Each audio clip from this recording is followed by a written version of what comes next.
It wasn't what I expected. Quite far from it, actually. Last weekend, I traveled to Detroit, Michigan for a special Shabbat at Temple Bethel in Birmingham, my home congregation. My aunt was hosting a congregational dinner and elaborate oneg in memory of my Uncle Don, who died during COVID, a time when large groups of family could not really gather in typical ways.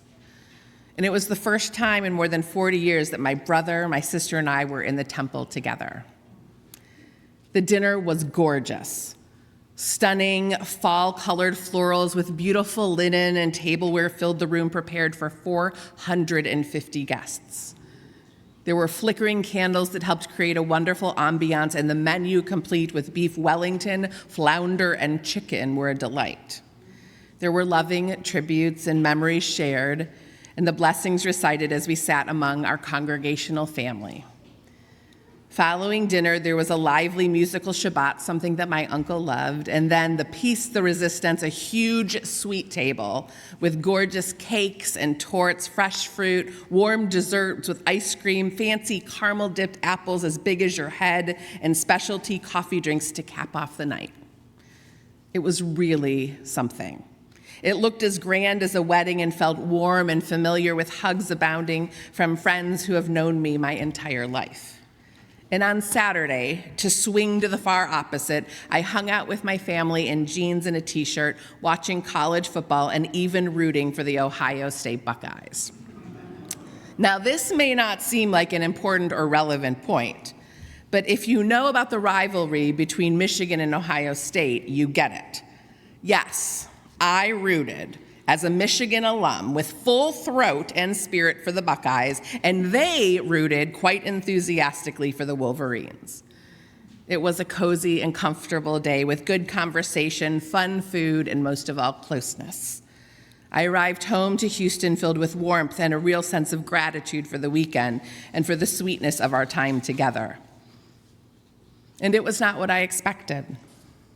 I expected that there would be tension, angst, and even conflict. You see, a number of my family members align very differently than I do politically. We do not agree on a lot of policy, and we for sure absolutely disagree on candidates.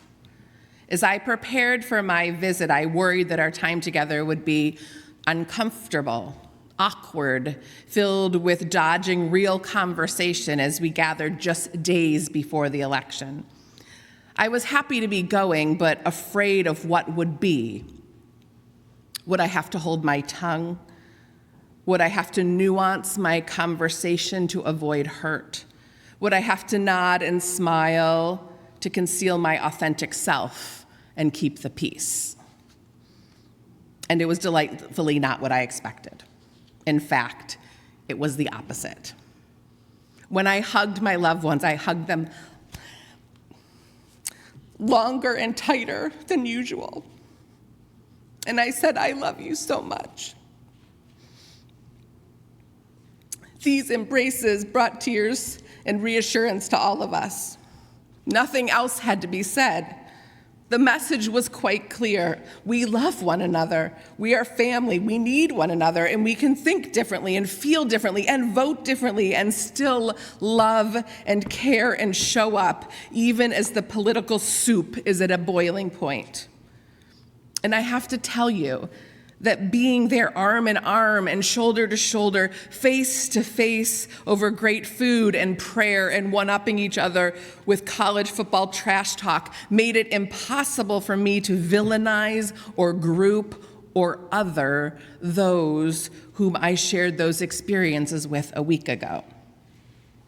Not simply because they're family, but because I know that they want what I want. A safe place to live, good education for their children, enough to eat and to live and play and enjoy. They believe in helping others, and they give their time and money to support the poor and the needy. They're really good people, working hard in the larger society, caring for the full diversity of the community. And we disagree over some really big things. And I don't minimize the reality or the implications of that. But I'm just not willing to sacrifice our relationship and know that we will have to just keep trying to figure it out. This week has been hard. Some are sad and scared and angry. Some are satisfied, relieved, and joyful. And as we come to this holy place, we can find in our tradition, our texts, and our rituals the pieces that we need for this moment. Yes, even as we need different things, the richness of Judaism has the breadth and depth to welcome us all here, to hold us tonight and every other night and every Shabbat, as we celebrate and mourn, as we worry and relax, as we yearn and as we express contentment and gratitude. And be sure, this place is always going to be a place that does the work of caring for those in need. This place is always going to be the place that teaches Torah, that offers meaningful worship, that provides opportunities for service, that connects people to each other and creates a meaningful path towards religious practice and observance. We do that this week, just as we did last week. We will do it next month, just as we did it last month. We will do it this year, just as we did it last year. And as the waves of our country's democracy ebb and flow together, we will do the work that is so desperately needed, and we will engage in this work in a way that fits the needs of the day. Judaism's mandate is clear. We are a faith that demands action. Regardless of what we believe, how we vote, or what our yard signs say, we are commanded to be a light unto the nation. We are commanded to care for the orphan, the widow, and the stranger. We are commanded to free the captive and redeem the oppressed. We are commanded to work towards a day when there will be no needy among us. We are commanded to care for the natural world, and we must show up and live our faith regardless of who is elected, regardless whether we are in the majority or the minority. We have no other choice. We will advocate for and support our LGBTQ+ friends and neighbors. We will engage in the work of reproductive justice. We will fight for a good education for all children and affordable health care. We will raise our voices for the unhoused. We will protect the disabled and the disadvantaged and ensure they have equal rights and earn a living wage. Whether you believe that the results of this election make that work harder or easier does not change the commandment to engage in it. Our sacred text is full of narratives describing times of transition, change, and uncertainty.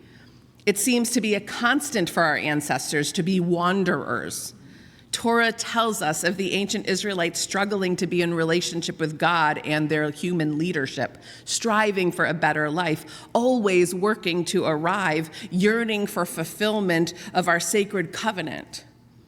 In this week's Torah portion, Lech Lecha, God tells Abram to go forth from all that is familiar to a new place, a place he knows nothing about, a place he's never seen before, a place he cannot even likely imagine. God promises him land, progeny, and blessing. Abram, having just lost his father, bereaved and broken, takes stock of what he and his wife Sarai have.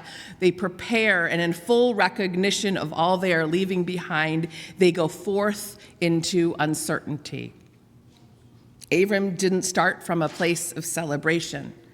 He was distraught. And in his sadness, he had to start walking. The most pivotal, important work we do often does not start from a place of joy, but rather from a place of struggle, hardship, or sadness. Friends, we too must start walking. And so we will walk together, the happy and the sad, the assured and the resistant, the whole and the broken. Just as we have been walking together for years, we will take turns helping one another now.